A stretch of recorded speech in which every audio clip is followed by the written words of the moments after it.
오늘은 우리 교회 창립 7주년 기념주일입니다. 이 교회는 세월호 사건이 터진 지 나흘 뒤에 4월 20일이죠. 2014년 4월 20일 YWCA 광장에서 첫 예배를 드림으로써 우리 교회를 창립했습니다. 지금까지 다사다난했고 우여곡절도 많았지만 하나님께서는 놀라운 은혜와 신비한 능력으로 우리를 지켜주시고 여기까지 인도해 주셨습니다. 다시 한번 에베레스의 하나님께 우리가 감사와 영광의 박수를 한번 올려드립시다.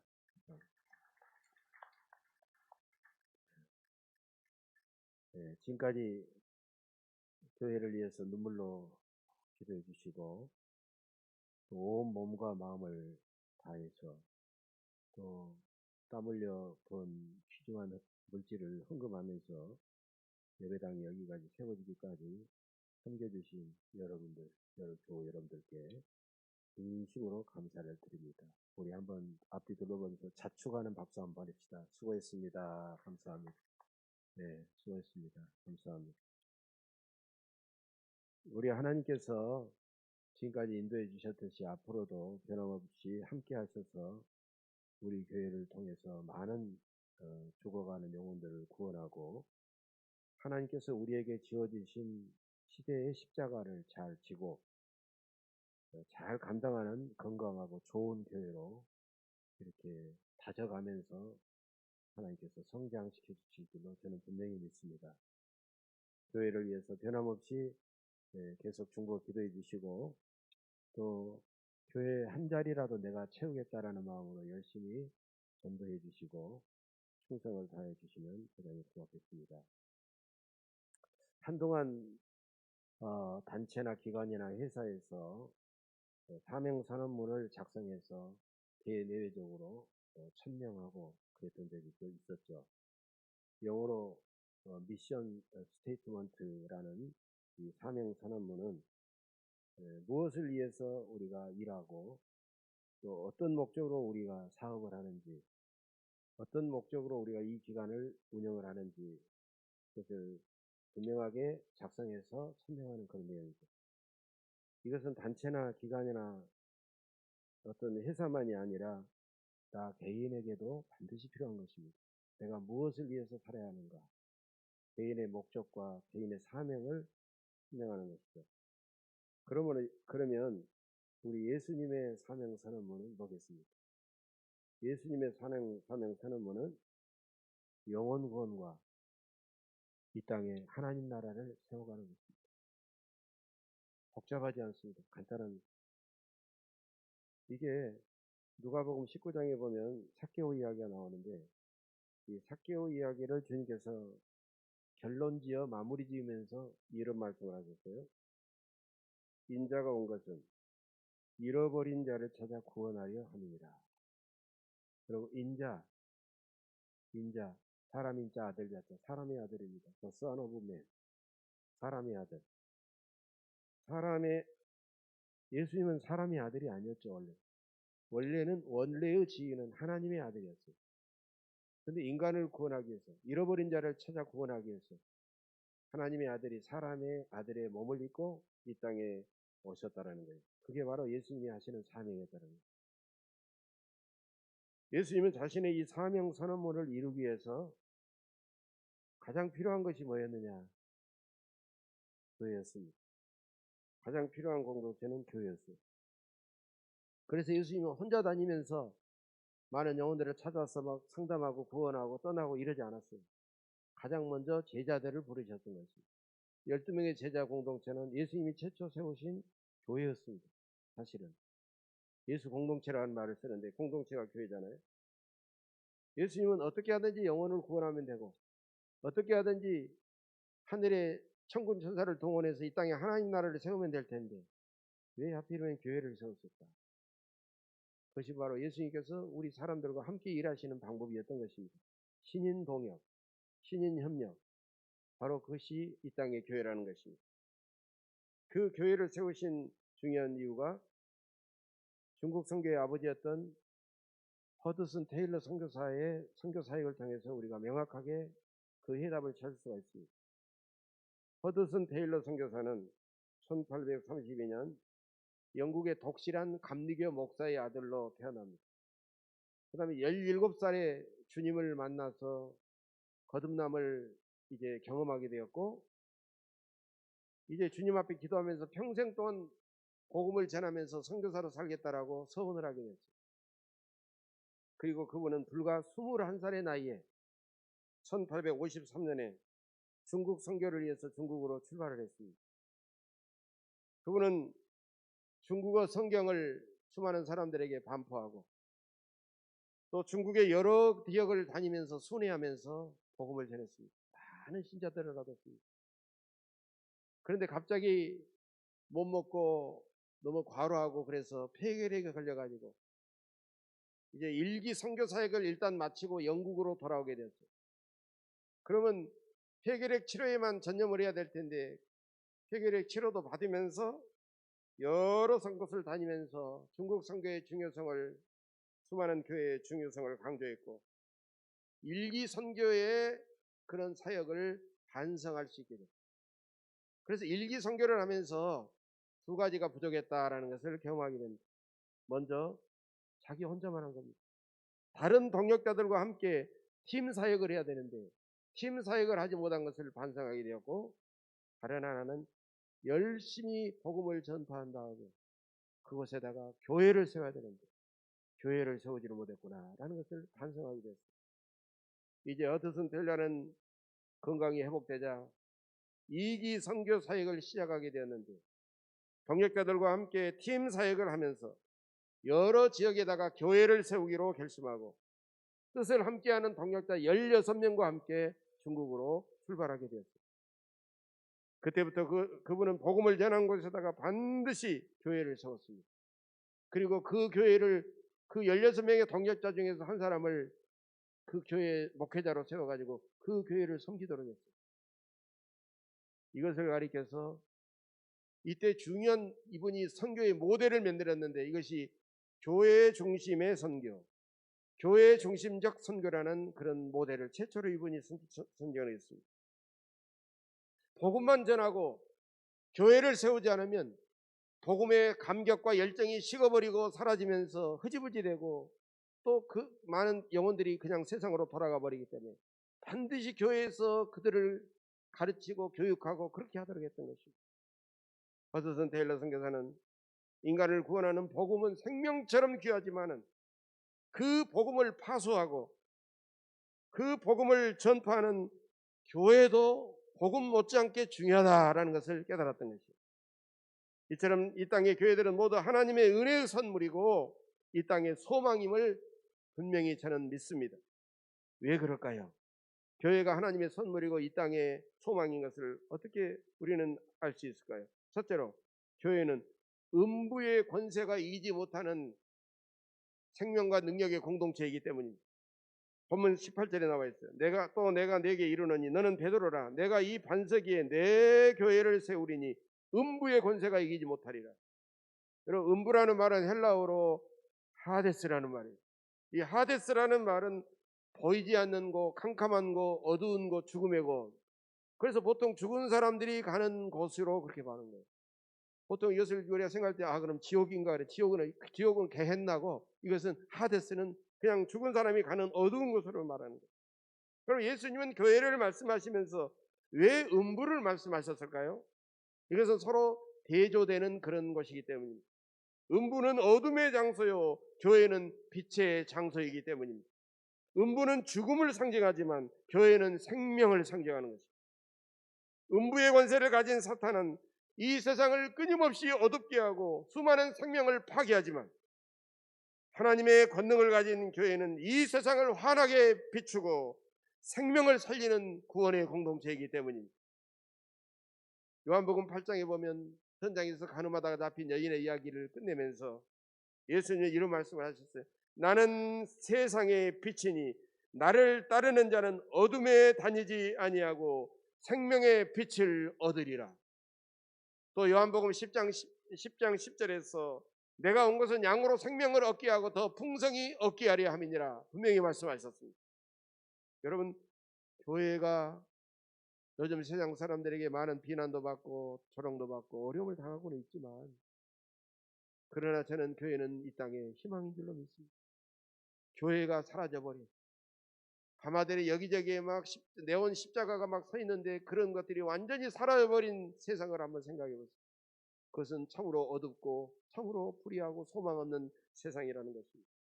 교회는 음부의 권세를 이기는 공동체이기 때문에 불의한 세력에 대해서 빛과 생명의 말씀과 성령의 능력으로 선한 싸움을 싸워서 이 땅에 하나님이 다스리는 하나님의 나라를 이루는 것이 바로 교회라는 거예요. 방금 우리 송장로님 귀한 기도에 하셨습니다만, 미얀마 불교 국가인데도요, 거기에 기독교인들이 있어가지고 막 모여서 눈물로 기도하는데, 그걸 보면서 저는 미얀마를 위해서 기도하는데 눈물 나. 1930년 40년대 독일의 히틀러가 나치 정권을 세워가지고 수많은 사람들을 죽였습니다. 폴란드에서만 400만, 유럽 전체 200만 해가지고 유대인들만 600만 명이 죽었습니다. 그랬을 때요, 수많은 교회들이 히틀러를 그리스도가 나타났다라고 히틀러를 칭송하고 협력을 했어요. 근데 본헤퍼 목사를 비롯해서 독일의 고백교회는 아니요 하면서 히틀러를 저항하고 히틀러에 대해서 아니라고 그러고, 히틀러가 적그리스도라고 그러고 히트에 대해서 저항하다가 본헤퍼 목사는 독일이 멸망한 지 몇 달 전에 교수용으로 세상을 떠났습니다. 수많은 순교자가 나왔습니다. 한국교회도 1970년대 80년대 유신 군사 독재 정권 치하에서 우리 교단을 비롯한 수많은 교회들이 불의한 권력자들과 싸우면서 항거하면서 엄청나게 많은 사람들이 고난을 당했습니다. 일부 보수적인 사람들은요, 박정희 대통령을 막 칭송하고 막 협력하고 그랬지만 그렇게 하지 않았습니다. 지금도 전 세계에서 많은 교회들이 억압과 불의와 부정한 세력과 선한 싸움을 계속 싸워가고 있는 것입니다. 교회는 진리와 생명과 구원의 빛이기 때문에 결코 침묵할 수도 없고 침묵해서도 안 됩니다. 그러므로 이 땅의 모든 교회는 하나님의 은혜의 선물이며 이 땅의 소망인 줄로 믿습니다.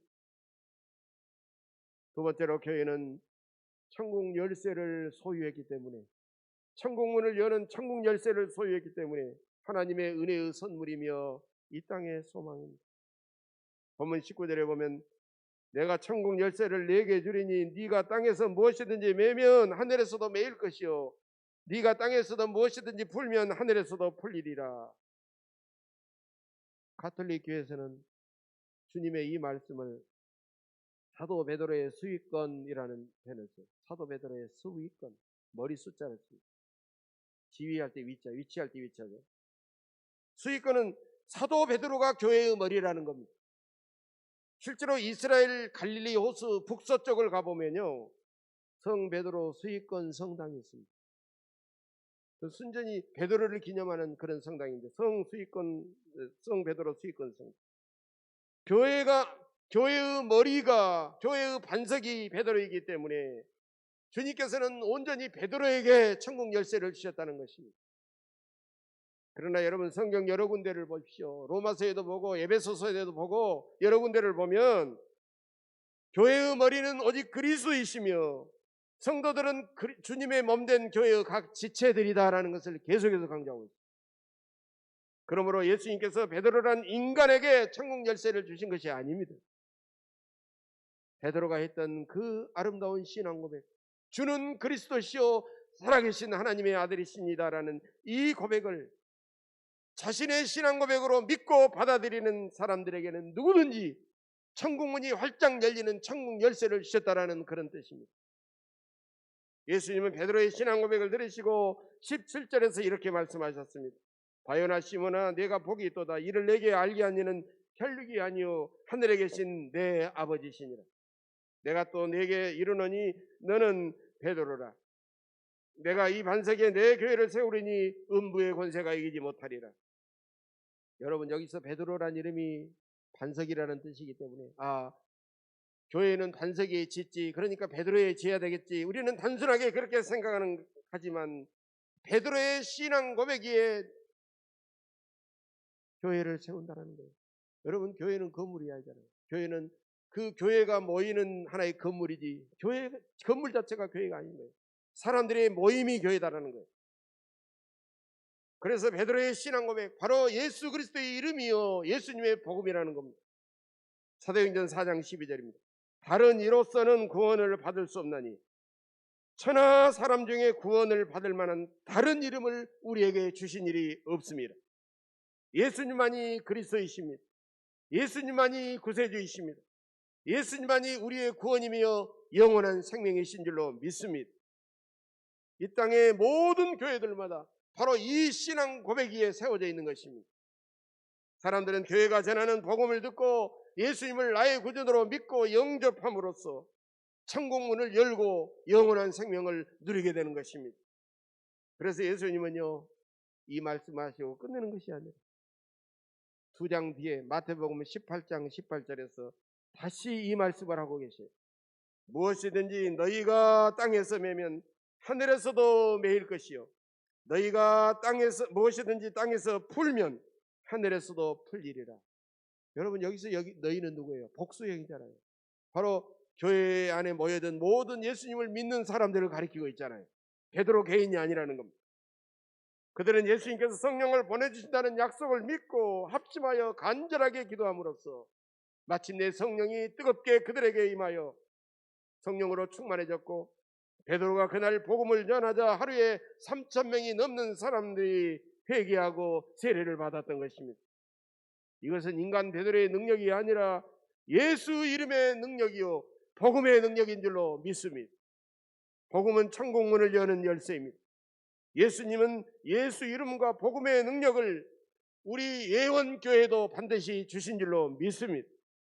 영생의 복음, 존귀한 복음, 영광의 복음, 천국 복음을 우리 예원교회에 주신 하나님께 감사와 영광과 찬양을 드리시기를 간절히 바랍니다. 세 번째로, 교회는 성도들 각자가 영적으로 계속 성숙해지는 공동체이기 때문에 하나님의 은혜의 선물이며 이 땅의 소망입니다. 여러분, 가톨릭에 중요한 교리 하나가 있는데 교황무오설이라는 교리가 있습니다.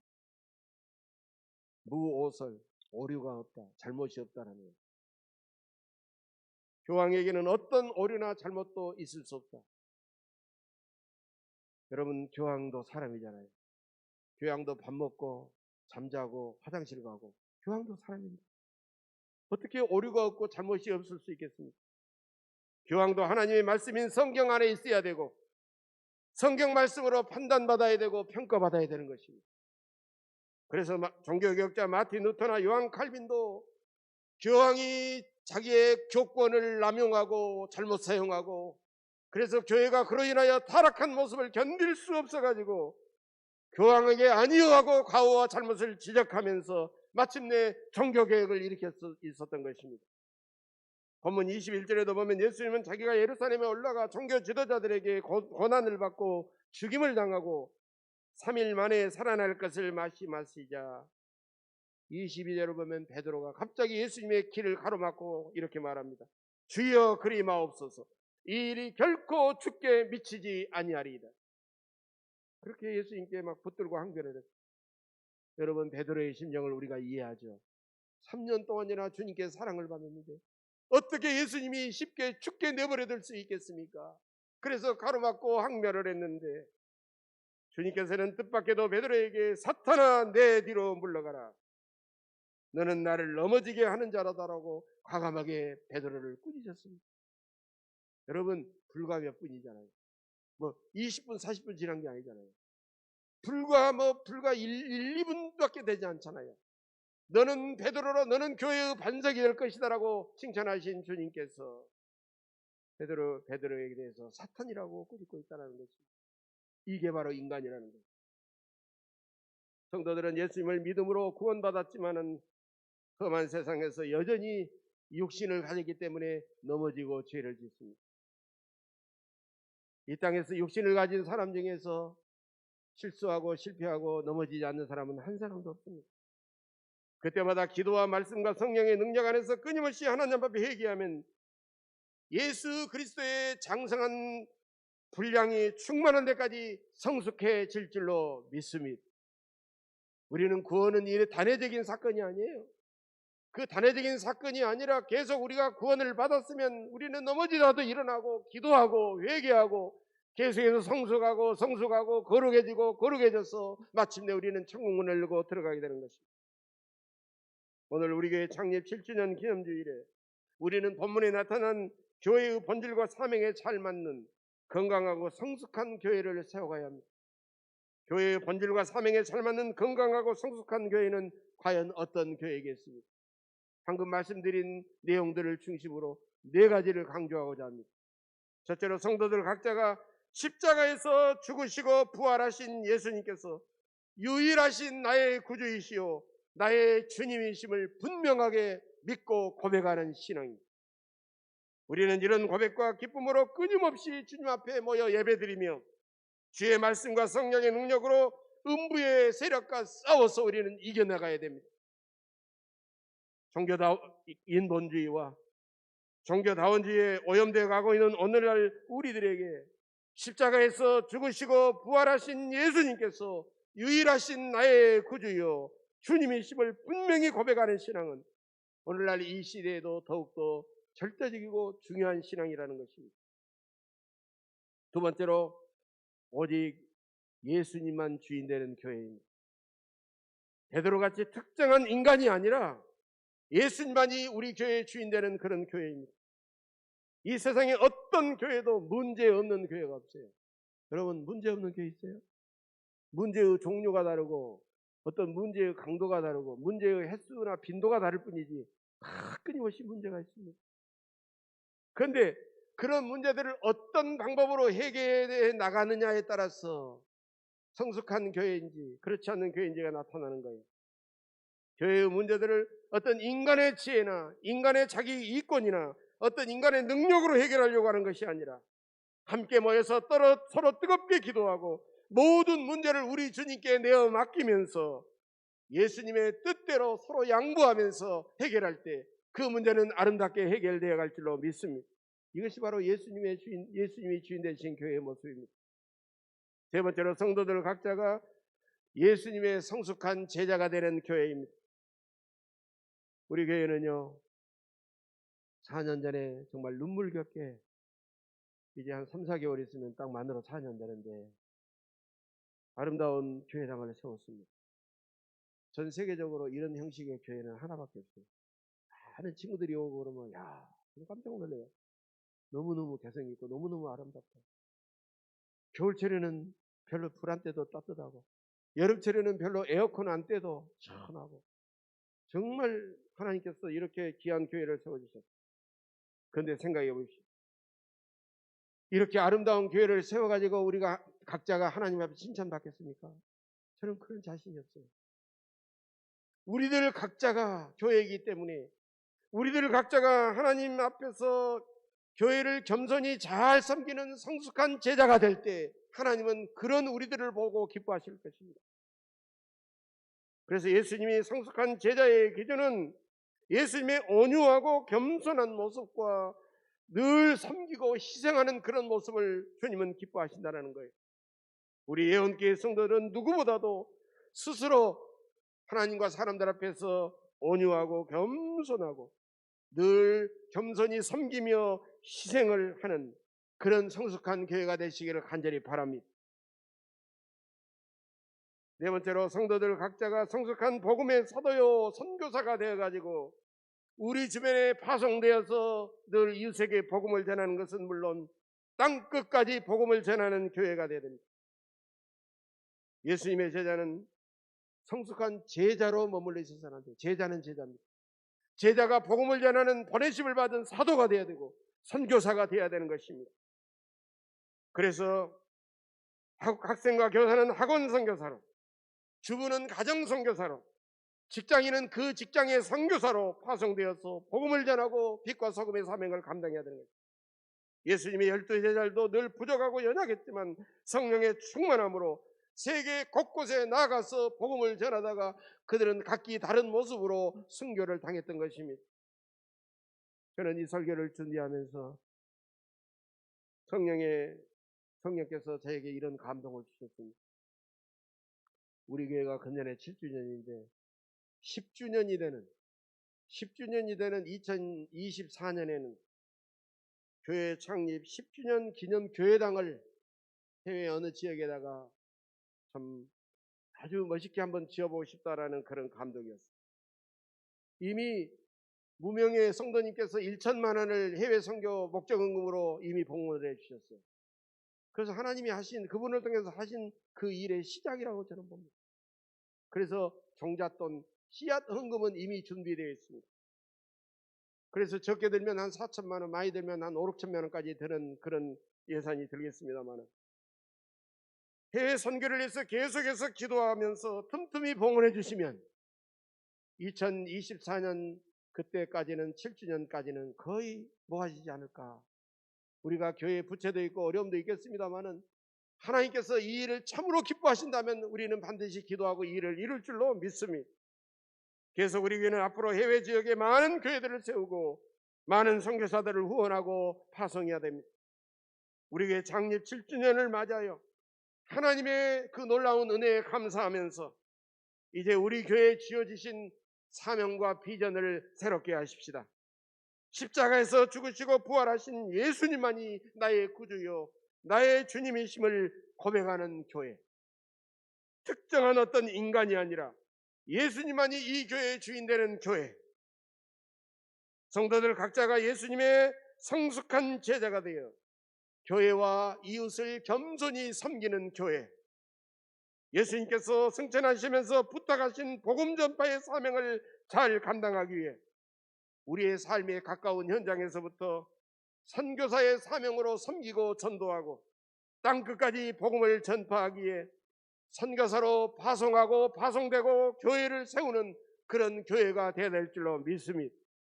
지금까지 은혜로 인도하신 전능하신 사랑의 하나님께서 앞으로도 우리 교회와 늘 동행하시고 신령한 은혜와 풍성한 복을 넘치도록 부어주시기를 주님의 이름으로 간절히 축복합니다. 기도하겠습니다.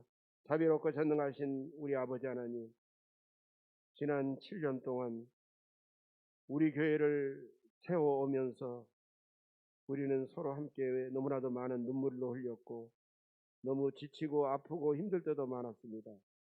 그때마다 성령께서 우리 곁에 오셔서 우리를 위로하시고 지혜와 능력을 부어주신 하나님의 놀라운 은혜에 감사와 영광을 드립니다. 오늘 우리 교회에 주신 새로운 비전과 사명을 우리 모두 함께 가슴에 담고 더욱 충성하여 수많은 영혼들을 구원하며 이 땅에 하나님 나라를 아름답게 세워가게 하옵소서. 모든 성도들과 늘 함께해 주실 줄로 믿사옵고 감사드리며 예수님의 이름으로 간절히 기도하옵나이다. 아멘.